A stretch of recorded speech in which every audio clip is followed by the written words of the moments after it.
I just want to thank everybody for coming out this morning to support our efforts here in the 30th District. This has got to be the largest crowd we've ever had in a long, long time.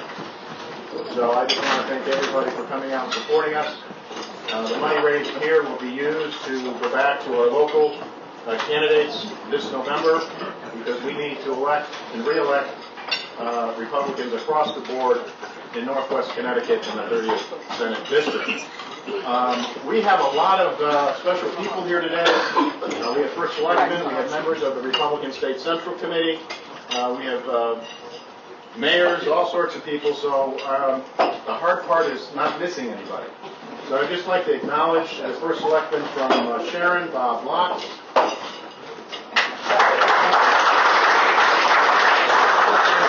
The Selectman from Salisbury, Bob Riva. Judge of Probate, Marty Landgren from New Milford. First Selectman from Washington, Mark Lyons. Selectman from Sharon, John Matthews. Mayor of Torrington, Ryan Bingham. Greg Cogswell, City Council, Torrington. State Representative Clark Chapin, New Milford.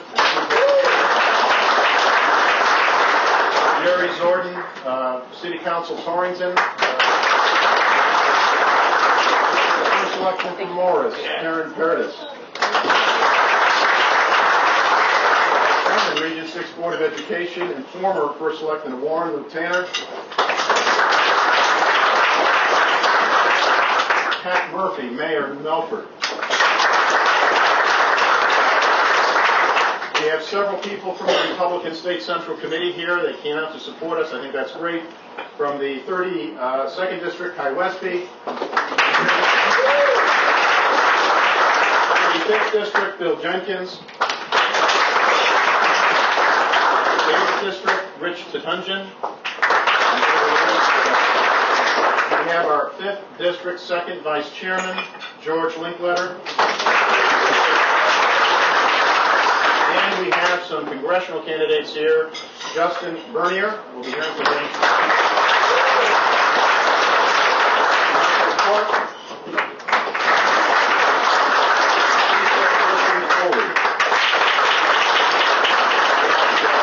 Greenberg could not be here today. He had a long-standing family vacation planned, but we will have, I've been told, Bill Cortez from his campaign to speak on his behalf. And folks, we also have a U.S. Senate candidate here, Brian Hill.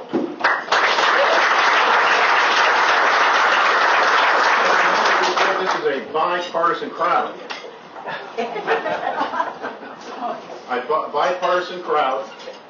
We have the communications director from the state Democrats, Jackie Polkowski. Coming over to our side. And last but not least, our state senator, who I'm going to bring up now, and he's going to lead us in the Pledge of Allegiance and then kind of tell us a few things that's going on in Hartford. A guy who's really worked hard for us year after year. He represents us well. He's got a lot of common sense, but we need a lot more of them up there in Hartford. State Senator Andrew Roraback.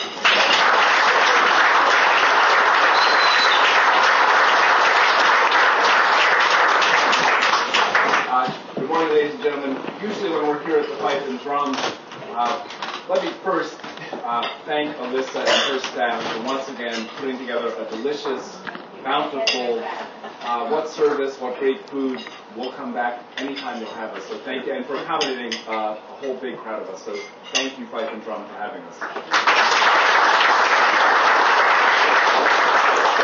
Typically, we use this flag when we do the pledge here at the Fife&Drum. One thing we should bring is an American flag. One out there, folks. I pledge allegiance to the flag of the United States of America and to the republic for which it stands, one nation, under God, indivisible, with liberty and justice for all.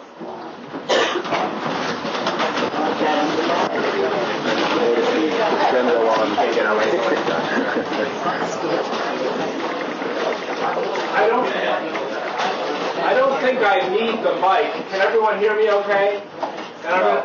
Yes? No. And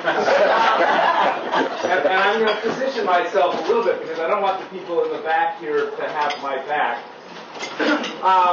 Wow, I am so pleased to see so many people here, but I'm particularly pleased that Jackie, can you raise your hand? that Jackie is here from the Democratic Party Communications Director because I've got something I want to say to her. And that is that, sadly, your party's leadership of our state in this legislative session has been a great disappointment, not only to Republicans, but to people from throughout the state of Connecticut. I'll be your bodyguard. I'll be your bodyguard. I hope you have a tape recorder because I want my governor to hear this. I know he's a busy guy. I saw him last night. I'm going to see him tomorrow morning. But the hot issue of the day is what's going to happen with respect to the concession package that has been put forward. And I have two big concerns. One is the concession package is ratified. The other is the concession package is not ratified. Should the concession package be ratified, and at this juncture it appears that it will not, the state of Connecticut will be tying its hands until the year 2022 with the whole draft of pension health care benefits. If it passes, we will not be able to reopen any of those issues for 11 years. In addition, we will have committed ourselves to a 4-year no layoff provision, which none of us is eager to see layoffs, but I think each of us recognizes that we live in a very precarious time, and none of us knows what the next 4 years may hold. So that's my concern if the package is ratified. If the package is not ratified, hold on to your hats, ladies and gentlemen, because this state is going to implode. And quite frankly, the governor and the majority party of the legislature are going to own this mess because they're the ones who brought us to this point. First selectmen, mayors, nothing's sacred. I think there is a serious risk that Asian municipalities will be cut in a dramatic way. I'm not advocating any of this. I'm just suggesting that the consequences are dire. So Republicans in the legislature have had an interesting year. I want to recognize Representative Clark Chapin, who is probably, if not the most respected House Republican, one of the, in my view he is, but he is, Clark has the responsibility of chairing the House Republican Screening Committee, and what that means is there's not a single bill or amendment that comes to the floor of the House of Representatives without Clark Chapin having read it, understood it, consulted with his lawyers, and found a way to smoke out those issues which are problematic. And Clark has a very keen eye for recognizing what we call rats. And not only does he recognize them, he calls them out. And that's a great service to the public, to his district, but to all of us in Connecticut. So rather than, there's reason to be disappointed that we passed a bill that's going to allow people that were sentenced under our truth in sentencing laws to get out early. My biggest complaint was there were victims of crime who were told when people were sentenced they would have to serve 85% of their crime. That doesn't matter. This law that we changed is going to upend that promise that we made to victims of crime. Say what you want about decriminalization of marijuana. I'm not a big fan of it. But my biggest complaint about this year's legislative session was the process that we were subjected to. Ladies and gentlemen, we voted on a budget that, first of all, included 0 Republican ideas. No one had any interest in understanding what our point of view was because they didn't need our votes. And so we were railroaded a budget that a third of the people in Connecticut were excluded from participating in. And in this budget was something called a hospital tax. $400 million in new taxes on our state's hospitals. And we said, what's that going to mean to Charlotte Hungerford Hospital in Torrington, or Sharon Hospital, or Danbury Hospital, or New Milford Hospital? And the answer was, we'll tell you after you pass the budget. Vote on the budget, and then we'll tell you how this tax will be imposed. It was like the health care bill in Washington. We won't know what's in it until it passes. To me, that whether you're a Republican, a Democrat, a liberal, a conservative, that is an affront to the people of Connecticut that we vote on things without knowing what their consequences will be on the particular institutions that our communities rely on. Similarly, on May 17th, the governor announced a $900 million investment in the UConn Health Center, which may well be a prudent thing. But the legislature was excluded. We had one 2-hour meeting about what this $900 million proposal would mean.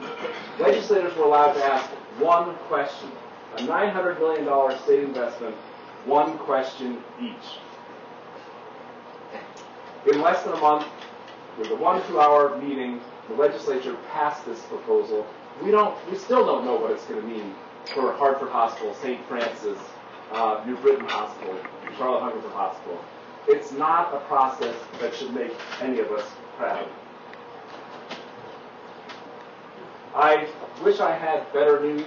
It sounds like we may have to go back to Hartford next week, but I want all of you as Republicans, except for Jackie, I want Jackie as a Democrat, to pay attention to the integrity of our work. Because when our work lacks integrity, that corrodes the social fabric of our state. And I've been at this for a while, and never before have I been more discomforted about the process that's unfolding before us. I don't want to be a prophet of gloom and doom, so I'll bring some good news to the group. Last year they had fire company elections here down in Kent, down at the Kent Firehouse on the corner, and they tried to get a straight answer from the Freedom of Information Commission about whether they could vote for officers by paper ballot. Because when you're voting in elections, you don't want to suffer the recriminations should you be supporting the losing candidate. And the State Freedom of Information Commission had a very hard time serving up a straight answer to that question. Imagine that.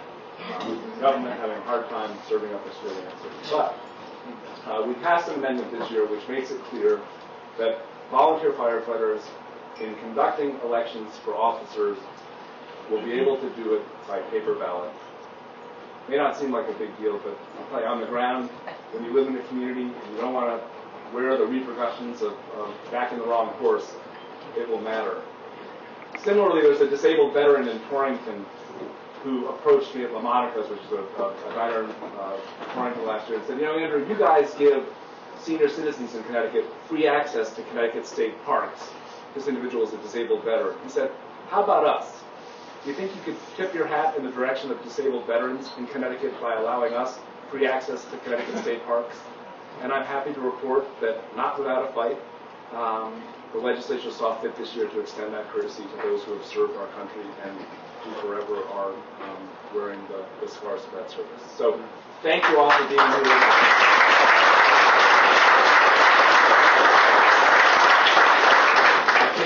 Too much of your time. I'd be happy to answer questions. I know we don't have a lot of time. Maybe I should wait until the end of the program for that. But keep reading the papers and watch CPN, pay attention, and hold us accountable. Thank you.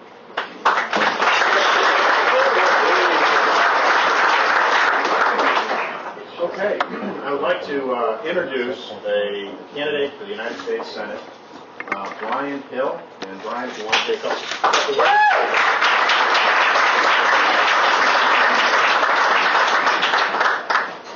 Thanks, John. I want to appreciate John extending this opportunity for me to speak briefly to you this morning. This is a great turnout. I'm glad to see so many people out here.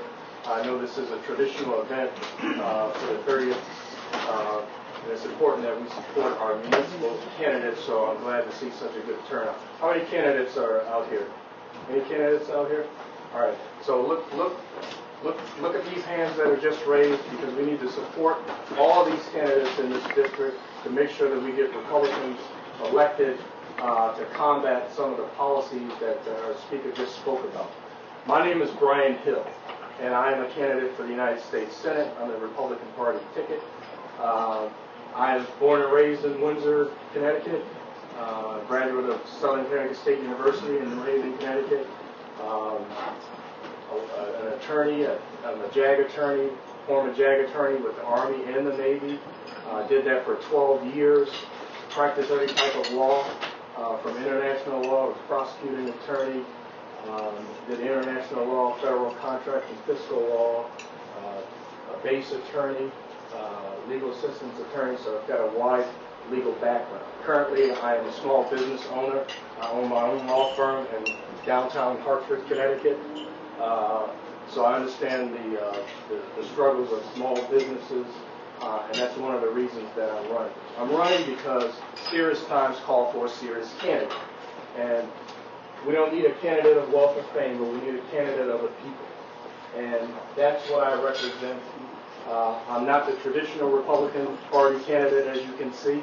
I'm not from Lower Fairfield County. I'm not a multi-millionaire, and I'm not white.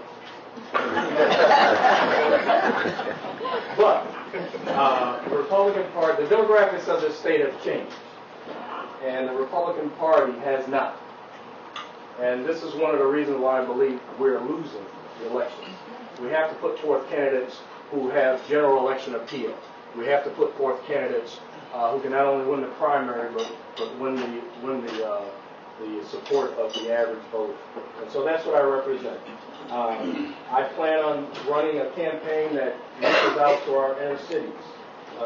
You can see the effects that the policies of the Democrats have. You can see that policies have a negative effect on our inner cities and promote dependency, promote victimization. And so that's one of the things that I'm very concerned about. We have an out-of-control debt.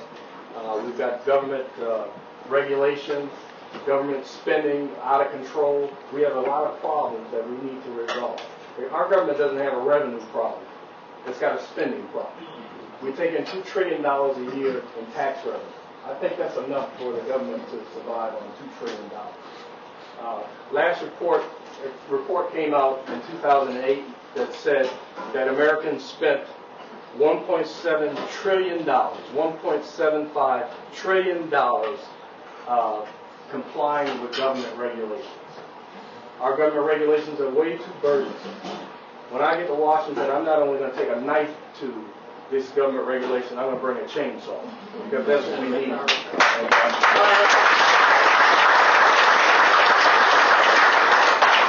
I am a military person. I've lived overseas. I've been deployed around the world.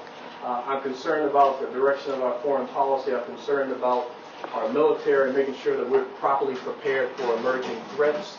I believe the next attack on this country will not be in the form that it was on 9/11, but it will be a cyber warfare attack, a cyber warfare attack.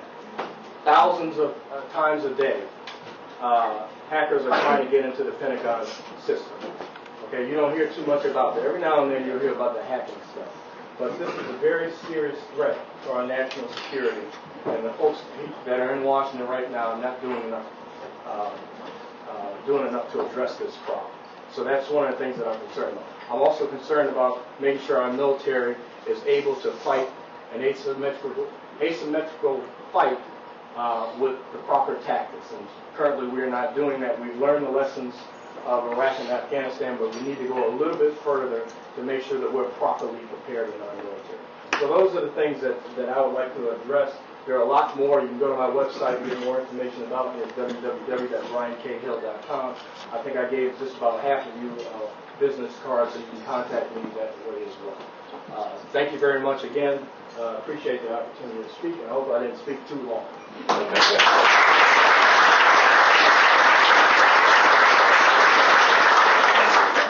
Okay. We're going to do this a little differently today. We're going to go reverse alphabetical order. I thought that would be a nice change. So it is my pleasure to introduce one of our candidates for the United States Congress in the 5th District, Lisa Wilson-Foley. Lisa began her career as a physical therapist, and now she's running for Congress in the 5th District to help regain a different kind of freedom, a freedom to pursue the American dream. Lisa brings a perspective far different from other career politicians who are letting the American dream slip away. Lisa lives in Simsbury with her family on a small farm. So Lisa, why don't you come up and introduce yourself?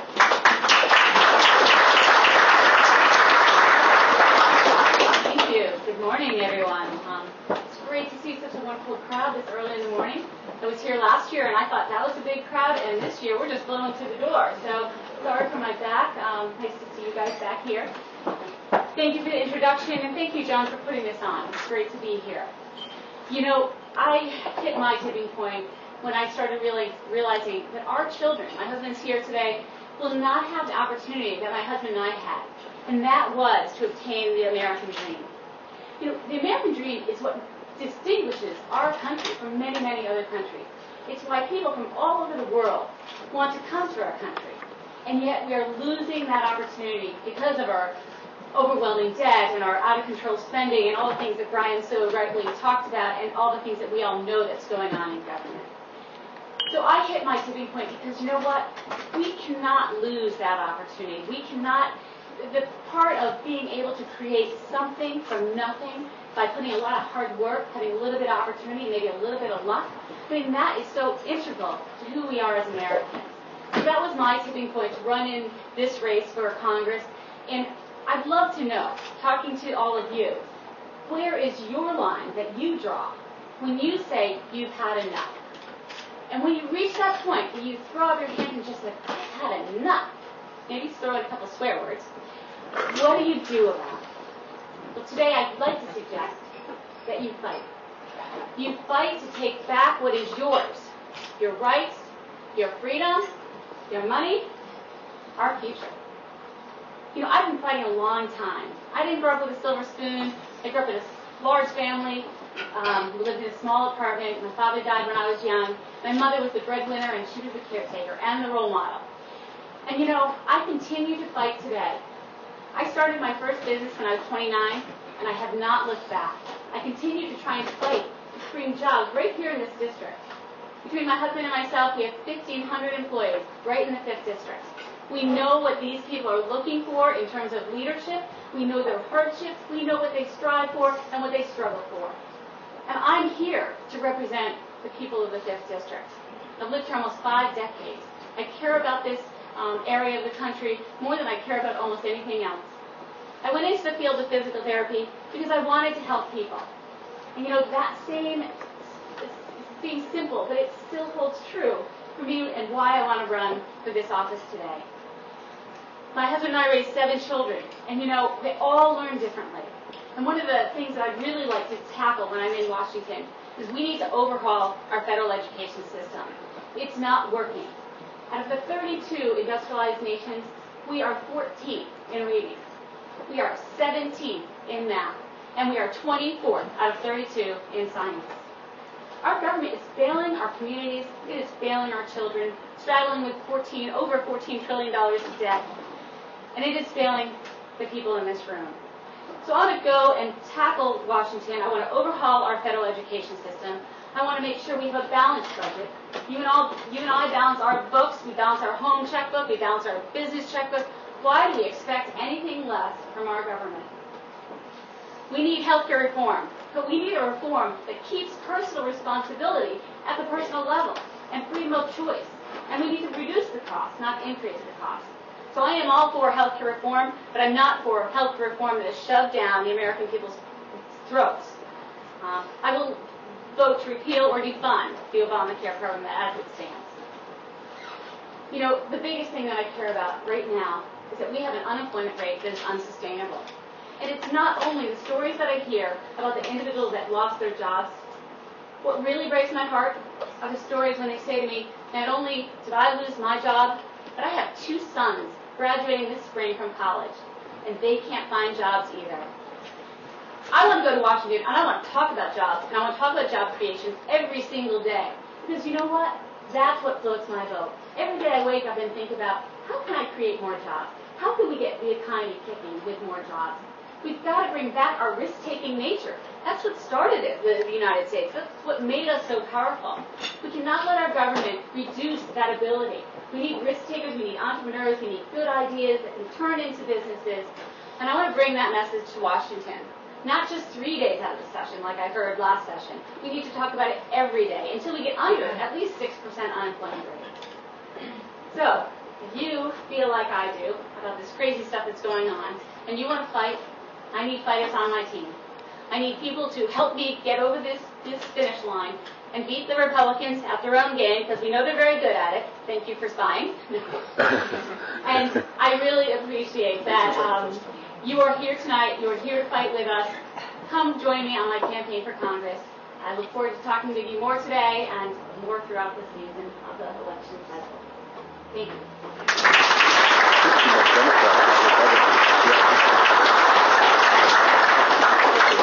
I'm Judy Landry, the newly elected 30th District State Rep for the State Central. And I'd like to introduce Mark Greenberg, but unfortunately he's not here. But he has his representative, Bill Cortez. As John had said, Mark isn't able to come, so Bill will come down. There's Bill. Right here. Oh, I didn't see. Good morning, folks. I'll be very brief. I'm sorry Mark could not make it today, but I'll be speaking on his behalf. You know, I'm here to speak for Mark because I like Mark's approach to government. I like his approach to lower government, lower taxes, a smaller, more lean government. But, you know, I think back about 5 years to the last time we had something here, 2006, and I think about where we were as a state. We had 3 congressional seats, and we had a governor. And since then, we've lost it all. And, you know, as Republicans, we should favor a market-based approach to things. We always favor a market-based approach to the economy and to government. But you know what? I think this is great that we can have a marketplace approach to the ideas. We need to go to the marketplace of ideas because we have some great candidates. We have some great candidates from various backgrounds, some from business, some from government, and everywhere in between. So let's not forget, throughout the campaign, as we debate, and the debate we should have about the issues, let's not forget what our goal is. We need to send a Republican from the 5th Congressional District down to Washington. So, like I said, I support Mark. I think Mark is going to be the guy that can bring back our representation down in Washington. I appreciate you guys listening to me this morning. Have a great day.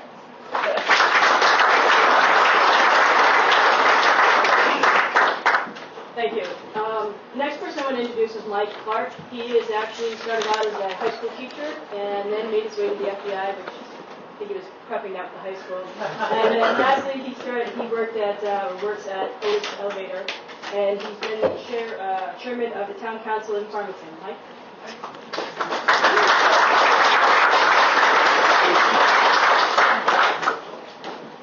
Good morning, all. It is a great turnout. I'd like to thank Andrew and Clark for Andrew, your comments were right on, and for fighting the good fight in Hartford.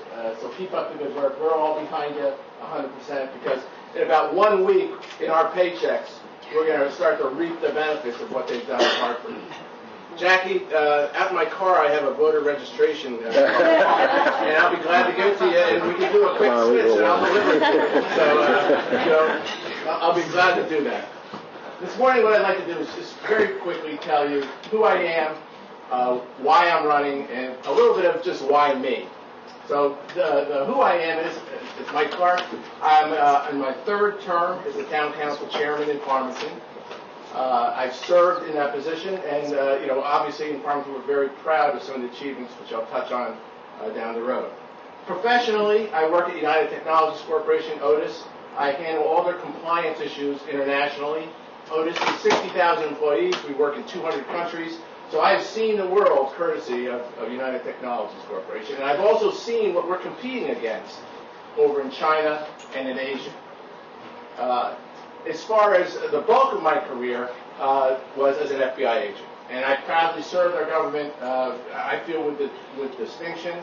Most of my background was on public corruption matters, so I spent, unfortunately, a lot of time in Waterbury, a lot of time in Bridgeport. I do have some good stories. I'm not going to share them here today, so forget about that. But, you know, I'm proud of that because I feel that we brought integrity and accountability to some of our public officials when they needed it most. As far as personally, I've been married 33 years to my wife, Sue. We have 4 children, and I'm proud to say 2 weeks ago my fourth graduated from college. So, she's out of my house, not out of my wallet.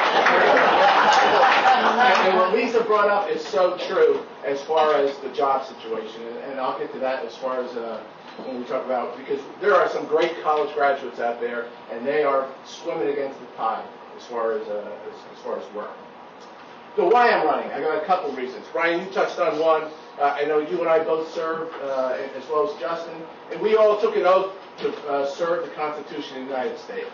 I took that oath 30 years ago, and there's no expiration date on that oath. I'm proud to serve, I want to serve, and I want to continue to serve this great country, because we are a beacon of hope in this world. We truly are. The other reason, there's 14.3 trillion reasons why I'm running, and it is a train wreck of debt in Washington. Bill Mastrogiovanni, who's here with me today, we were in Washington last week, and they all say the words there. They say, "Oh, we understand it's unsustainable," and the question is, well, do something about it. 4 out of every $10 the United States government spends is borrowed today. That is shocking and unsustainable, and it impacts our economy. It impacts our jobs. It impacts the future of our nation. And so when I think about why am I running, a lot of it just goes right back to the legacy that I'm leaving my 4 children and all of your children and grandchildren. And that's not a good legacy. It's a legacy of debt. And that absolutely has to change. We have to learn to live within our means. I'll close with the why me part of it. I bring a very unique perspective and job experience. I've been working for 35 years. I've worked in private industry with the greatest corporation, I feel, in the state of Connecticut, which is United Technologies Corporation. I've worked as an FBI agent, and I'm proud of that service and the integrity I'll bring to the job. And I'm also an elected public official, and when you're a first selectman or a mayor or a town council chairman, that's where the rubber meets the road. You've got to identify your core services, you've got to deliver those core services, and you've got to balance your budget. And that's what we've done. I'm proud. I'm going to run on my record in Farmington. And I know Farmington's a small pond, Washington's a big ocean. But in Farmington, we have the lowest mill rate in our region, which is about 21.25. We paid off, when I came into office 6 years ago, the debt was $72 million. And we made a commitment. We're paying that debt down. It's now $56 million. We paid off 20% of our debt. We've had grand list growth every year. And the legacy that I'm not going to run for re-election this year, because I'm going to focus on this race, obviously, but the legacy that I'm leaving Farmington is we were recently upgraded to AAA Moody's rating, which means that we are financially sound, we're doing all the right things, and when we do have to borrow money for infrastructure, that we get the lowest rates. So that's the legacy that I want to pass on to the next group that comes behind me, and it better be a Republican group, I might add. So that's my message. I want to bring all the things that I've learned in the 35 years of work and as an elected official, and I want to bring those lessons to Washington. Because what we need to do is identify core services. You can't do everything for everyone. And that's what Washington's trying to do, and they're spread so thin, that only Washington could be proud of a budget that's $1.5 trillion, over, on an annual budget. How can you be proud of that? Again, all the first selectmen out there, we balance those budgets. We make sure that it's down to the final cent. Angela, you make me nervous wherever you are. I think you're behind me. When the governor is talking about changing the budget, because again, we struggle to pass our budgets, and it's just a mess in Hartford as it is in Washington. So again, I will look. I'm glad to meet many of you today. I'll be out to the RTCs. Again, I realize this is a marathon, not a sprint. And again, I'll be trying to help you out in your municipal elections, which are equally as important as anything else. And again, thanks for being here today. Appreciate it.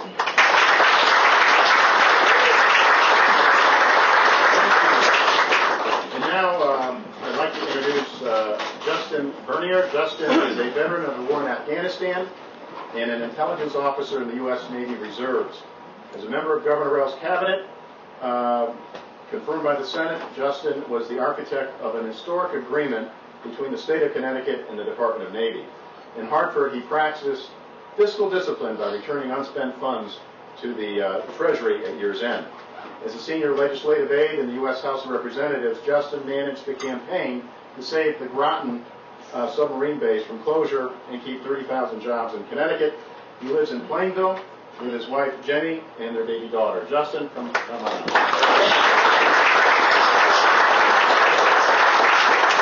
John, don't forget, he wanted me to actually make an announcement. We have so many state central committee members here today that there's a quorum. So you're just all going to stay here afterwards and vote on the new Republican chairman. Yeah. Thanks a lot for having me. Justin Bernier, running for the 5th District. I'm not going to talk a lot about my background. I think John did a good job about that. That's why we have campaign literature and websites. What I want to do, though, and thank you for mentioning my naval service. I'm an intelligence officer in the Navy Reserve, served in Afghanistan, kept an eye on China. And what I see today is a lot of disinformation. We're seeing a disinformation campaign coming out of D.C. They tell us that there's no inflation. But anyone that drives or eats knows that prices are going up. They tell us that there's an economic recovery. But we know that there's zero economic growth. They tell us that Obamacare is going to bring us lower health care costs. But we know that as soon as the bill got passed into law, the prices went up. So we're seeing all this disinformation coming out there. And as a former intelligence officer, I think to myself, why are we getting this sort of disinformation? Why are we getting lies, innuendos, half-truths? Because they're trying to mask an agenda. And that agenda, I believe, is decline. They want to manage decline in America. They're not interested in stopping decline and putting this country on a path back to prosperity. They're interested in having an orderly, managed decline so that at the end of the day, we don't notice that we have less money, we have less prosperity, we have less opportunity. Because that's tougher than doing this kind of stuff that Senator Roraback's trying to do in Hartford, which is getting control of spending and put it in a pro-growth economic plan that's going to allow Connecticut to be the type of place that I remember was when I was growing up, where families and businesses moved in for opportunity and prosperity. That's the Connecticut that I know. That's the United States that I know. That's the America that we remember. And that's what we need to get back to. And we have an opportunity this election cycle because there's a leadership backing, not just in Hartford, but in Washington. Because they don't want to talk about these problems, they want to continue to kick things down the road, we can fill that leadership void. We just don't have an opportunity to do that. We have a responsibility to do that. You are the first, last, second, third, fourth, fifth, you name it, line of defense for America. First and last line of defense for America. The Democratic Party has proven they are not going to do it. They are not going to get it done. They do not care about the next generation. They care about the next election. So we have an opportunity to get in there and save America. We haven't had many times like this in our nation's history. We're at a historic moment. You have to go back to the World War II, Civil War to find a time in this nation's history when we've been in this kind of damage. So as Republicans, we can take advantage of this opportunity. We can lead with a positive message about economic prosperity. We're not going down there to create jobs, folks. We are not going down to Congress to create jobs. The government does not create jobs.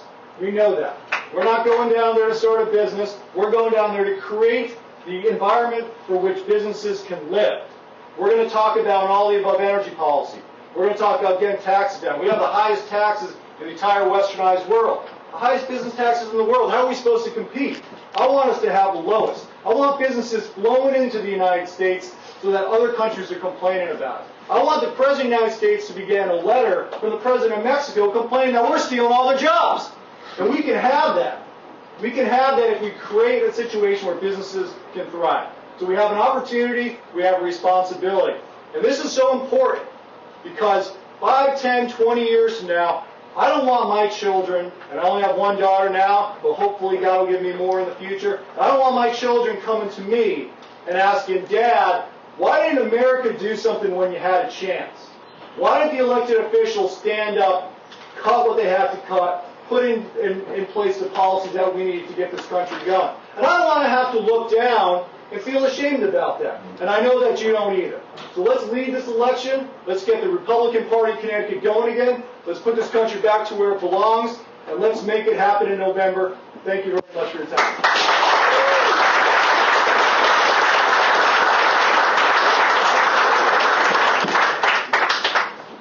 Okay, we have a couple of minutes for some Q&A. So, does anyone have any questions for our congressional candidates? Well, I'll have one. We just have to have one. In looking at the Democrat field for Congress in the 5th District, one of the front runners, I think, will be, and many people feel that the Speaker of the House probably will end up being their candidate. They have a long process to go through, too. But I'm just kind of curious, how would you compare to Chris Donovan or any of the other Democrats running as far as platform views? What's the contrast? Sure. I'll go first, John. Thank you. I'm going to use an FBI term, and Chris Donovan, it would be a target-rich environment for any Republican running. As a matter of fact, the three speakers here today, you cannot have a clearer line in the sand delineation between what Chris stands for and what the candidates here stand for. You know, again, we have a community organizer in the White House. And one of my first questions for Chris Donovan is, what do you do for a living? Because we know he's Speaker of the House, but he is basically a union organizer. That's what he's done for his entire career. And, you know, Andrew and Clark have both pointed out what's happening in Hartford, you know, today concerning the unions.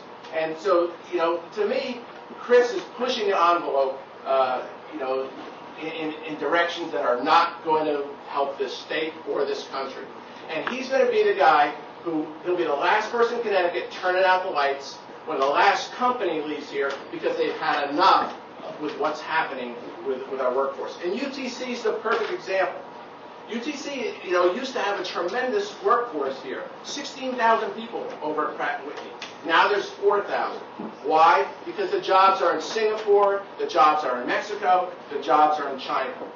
And why is that? Because the wages are incredible. It's cheaper to create an elevator. Not a single elevator is manufactured in the United States. Not one. Not a single one. And that's shocking. You know, we invented the elevator in Yonkers, New York. That's a perfect example of what's happening to our economy because of, you know, the policies that Chris Donovan has put in place.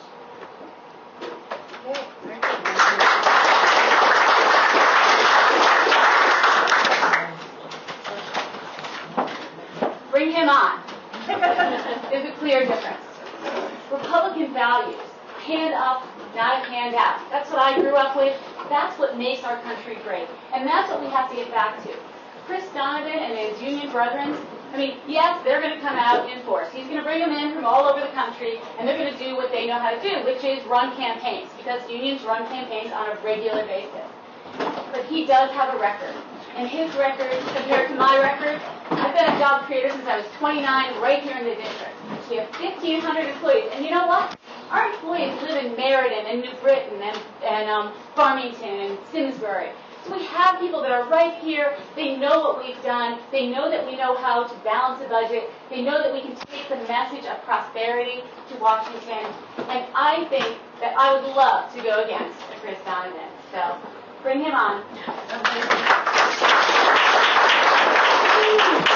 When Larry Cafaro asked Chris Donovan why he was pushing through this far-left agenda in such a quick fashion, he said, because we can. That's the arrogance that is in that individual, and that's the arrogance that we have from that side of the aisle at the Hartford. They believe in the persuasion of power, not the power of persuasion. They're not there to win an argument. They're not there to put forward the best ideas. They think they can just ram everything through. That's the type of arrogance that the voters are getting sick and tired of, and I think we'll need to highlight that in an election against any of the Democrats that they put up. Thank you.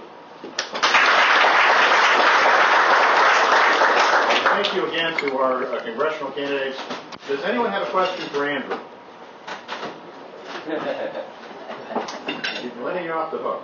Well, I just want to thank everybody for coming out this morning. Terrific crowd. I think it was a terrific event. I again want to thank the Fife&Drum, Elise, for a terrific breakfast. You do it year after year after year, and we'll be back next year. And I also want to acknowledge our district treasurer, Jerry Hickey. If you haven't paid, he's the guy way in the back. And I want to thank Jerry for all of your efforts on behalf of the 30th District. He has a good job and a bad job. The good job is he gets to count all the money. The bad job, he has to fill out all these financial election forms for the state of Connecticut. So I do appreciate you, Jerry. My friends, I leave you with this one message. July 1, our take-home pay goes down. You want to clothe your kids, it goes up a lot. Our gas prices are the highest in the nation. If you are as ticked off about this as I am, there's a clear message. You don't have to wait to November of 2012 to let Governor Malloy know that you're unhappy. The best way to let Governor Malloy and the liberal Democrats in Hartford understand that they are off base is to vote for Republican first selectmen and mayors across this state and across this district. We need to re-elect all our Republican mayors and first selectmen and elect new mayors and first selectmen and send a clear message to the folks in Hartford that we have had enough. And then in November of 2012, we will finish the job with Congress and with the United States Senate and making sure we take back the State House and the State Senate. And we have a good opportunity to take the State Senate back. We only need a few seats there. So tell your neighbors, tell your friends, if you're fed up, register your unhappiness. Vote Republican at the top in the municipal elections. Jenny and I are looking forward to working with you in this cycle. We will do everything we can. As I said, we'll be sending out some checks later on this year. That's one of the things Jerry likes to do. He can write checks, and I get to deliver them, so that's fun. And just remember, the greatest days of the Republican Party in Connecticut lie ahead. We have seen what, when they own the show, when you have a liberal Democrat governor and a liberal Democrat General Assembly, we have seen what they do to you. Now everybody knows. So let's go out there and win. Thank you. What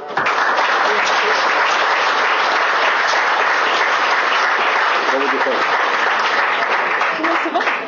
It's a nice event. It's a nice event.